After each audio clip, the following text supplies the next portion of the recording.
All right, welcome back to the Late Show. We're going to be short, sharp, quick fire, rapid fire, as Timmy Williams said pre-show. A little bit like your sex life, mate. That was a What low an blow. intro. What? Just being blindsided. I've got nothing for you, mate. I'm not that quick. Oh, I am, don't worry. Kat, welcome back. How are we? It was really good before that joke. Yeah, rattled Yeah, everyone. that hit the spot. That was good gear. That's why it's the Late Show, isn't it? We That is why it's the Late Show. Unreal. Now we got rapid fire questions coming from Catmandu. Take us away. All right. Scissors, paper, rock. Scissors, paper, rock. Oh, Scissors, true. paper, rock. What was that? I fucking hate the way he does scissors, Jeez, paper, I rock. hope you got It's that on wild. camera. I did. There was some weird was action going on. disgusting. I don't from like you, the pace Guru. you go at it. The tempo throws me. Go, Kat. Let's do it. Roo, you start because I like seeing you shit the bed under pressure. We've set a very interesting tone today. Okay. Question number 1. Is it worth holding trades this week and then boosting in round 3 since prizes don't change until after 3 games? Yes, I would be holding trades this week if you can. If you've got Jairo and you got Spencer Leniu, sure, you have to sort that shit out. But outside of that, I would be trying to hold trades this week. You've only seen one game, small sample size. It's the most irrelevant week of the season. Just sit on your hands. Do not blow your trades too early. Timbo. Every team setup is different. So, look, if you've got no fires to put out or you've got a few concerns, but you think, you know what, I want to give them another week, give them that extra week. You know, there's still time. You pick these people for a reason in your team. Front row's the big one. Not many people got that right. Terrell May's about the only good one there who delivered, unless you paid up for someone like one of the big dogs. So that's the other consideration. Well done, boys. That was fantastic. Thank you. Okay, speaking of front row forwards, second question is, who's the best second front row forward mid-ranger if you're starting with Terrell May? Great question, because there's not a lot of standouts. Despite being a tough position, I still don't want to pay up top dollar for someone. Tom Flegler scored a try with a line break on the weekend, but the Dolphins have the bye in round 3. People looking at him, people looking at Josh Kerr, so I think they're traps this round, maybe in round 4. There was also an injury that game that inflated everyone's minutes. It's a tough position to be in. Guru, I'm going to throw it to you, mate. And mate, you know what? I'm going to be completely honest with you. I don't know. And I don't think any of us know. And I think if you're someone on social media that's telling people who the next one is, you're talking out of your ass. We don't know yet. There isn't a great option. Honestly, I think the best hope is Josh Curran getting dual position in a couple of weeks. Josh Curran, one that he didn't actually get the big minutes on the weekend, but I still think Ruben Cotter's one of the safer ones at 540 odd K. I don't love him at the price, but I think he's safe if nothing else. Yeah. Are you guys sharing the time on this one? Yeah, or? well, I thought of Cotter late. Yeah. So No, fair. Okay, as long as you agree. Yeah. All right, there's a couple of questions about Lomax, and I know, Guru, you're a bit of a fan. So someone said, it's a statement, I want your response. Lomax 2024 Isako. Yeah, I don't mind that. I'm not convinced the Dragons are going to go as well as what the Dolphins did. The Dolphins finished 13th, to be fair. I think he's got serious potential to be that guy. I still think there's every chance he ends up at fullback throughout the season. If he does, then yes, I think he could be the Isako. He could outdo what Isako did last year. he could outdo what Asako did. We had a great chat on Beers and Breakevens about one game sample sizes, not just from Lomax, but the Dragons. Everyone tipped them basically for the wooden spoon this season. They were great in round 1. They were great in the second game of the preseason challenge, but let's see them do it again. Ideally, let's see them do it again after that, because if the Dragons of old that we know in recent years come out and they can't score points, it's not going to matter for Lomax. However, on one game sample size, he was terrific and he could be the Asako this year. On top of that, Lomax has pedigree from the past. We know the sort of player he is. Cool. Next question. Would you bring in Avarillo or Talau? Talau by the length of Flemington Straight. Avarillo job security, very poor, way more expensive as well. I don't know his exact price top of my head, but I know Tommy Talau is about 280K. He lands in that golden right wing spot. Both wings at Manly with Tommy Turbo firing are awesome spots to be in, but it's also on DCE's edge. At that price, reasonable job security with Jason Saab out for about 6 weeks. I think he's a great buy and should get some decent scoring.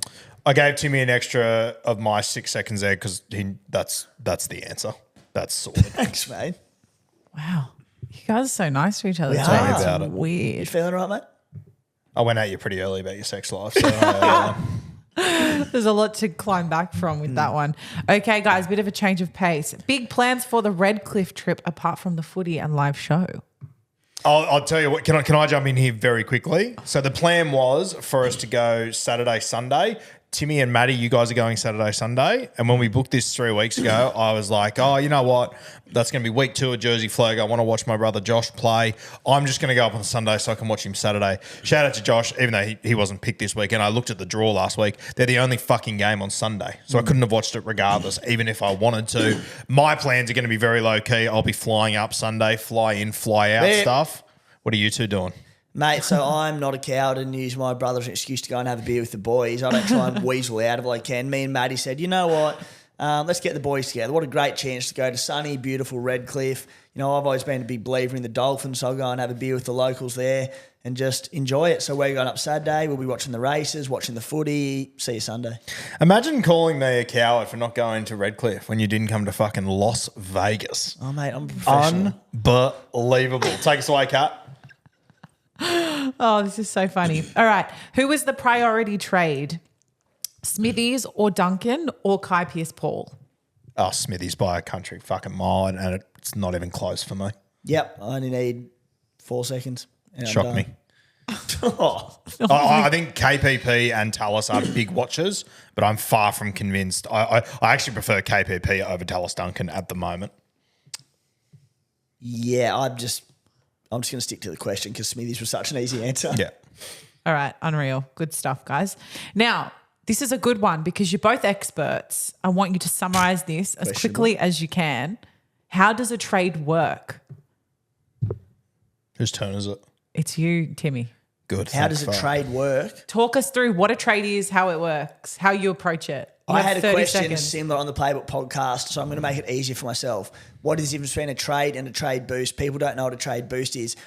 A trade boost, 5 times in the season of your own choice, you can activate a trade boost where you get an additional trade each for that round. So you get a third trade. As for what is a trade, you trade a player out of your team and a new one in. Guru? Great question from the SuperCoach Spy. Yes, you trade one player out, you trade another in. You only get 46 of them. 46 of them? Yeah, use them wisely. You want to have a heap once you're at the back end of the season. Yeah.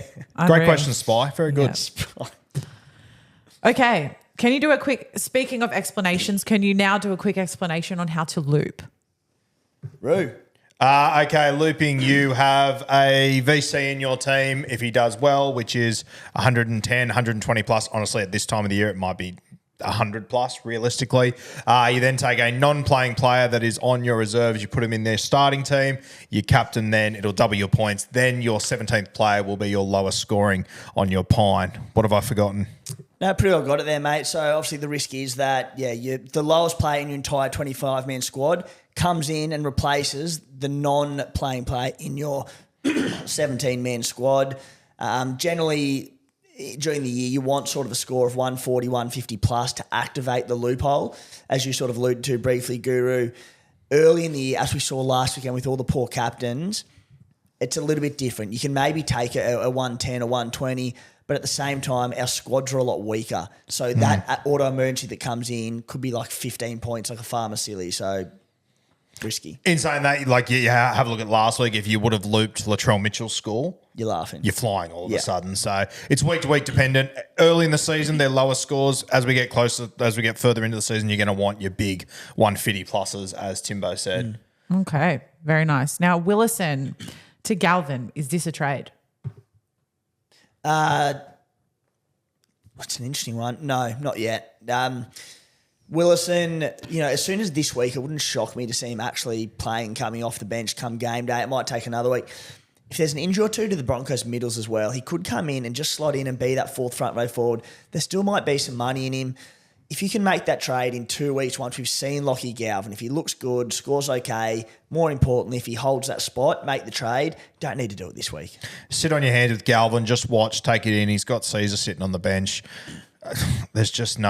I reckon Galvin could be interesting. They got Appy at 9. They got Caesar on the bench. I wouldn't be surprised if Galvin actually spends some time at 9 throughout this game, in which case he might boost his little base stats up, which I like. As soon as I saw Galvin named, I'm like, can he goal kick? Please take over from Appy. I don't think he does. No, I don't think so. But yeah, just to watch over the next few weeks. And Xavier Willison, honestly, if you're trading him, explain to me where you're going to spend that 265K better right now. Everyone sucks. It is what it is.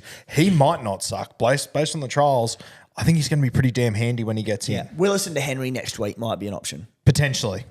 I'll be trading for feeder before I trade him. That's really fucked me. Kat, are we done and dusted? We're done. I want you to close out the episode with your favorite combo on a burger, and then we're calling it quits. My favorite combo on a burger. What ingredients do you need to see on a burger? The ingredients, I like all the usual stuff, the stuff that I want thrown on a burger that I will always ask for. And shout out to the sandwich shop 2 doors down that has both of these things. Pineapple and jalapenos. They are needed on all burgers. Yeah, aside from the regulars, I love the jalapeno shouts. One of the most underrated, whatever they are, on the planet. Fruit, veg, I don't really know or care. If I can get a slice of Swiss cheese, I'm throwing Swiss cheese on as well. Big Swiss cheese, man. Yeah, love a bit of Swiss cheese. And look, if you can add a layer of bacon, why not? Swiss cheese, very Coomer of you. Very un-Coomer of me. I love a bit of caramelized onion, guys. It hits. It slaps, caramelized onion's good gear too. Yeah.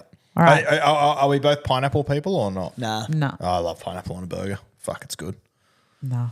Pineapples for a fruit salad, and that's it. You're a fruit salad, Kat.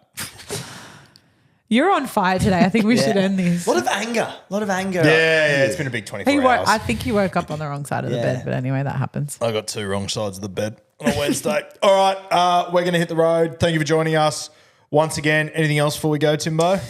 Oh, good, mate. Enjoy the late show. It's a good one. I love the late show. It's good fun. Kat, anything? Go follow Kat Haddad at Instagram. We're going to get her to 10,000 followers very, very quickly. Where are we at the moment? We're under 200 away. Gone. Should be there by the time this goes live. Tell me about it. We're getting there. All right. See you next week. Best of luck this week and have a good one. Bye.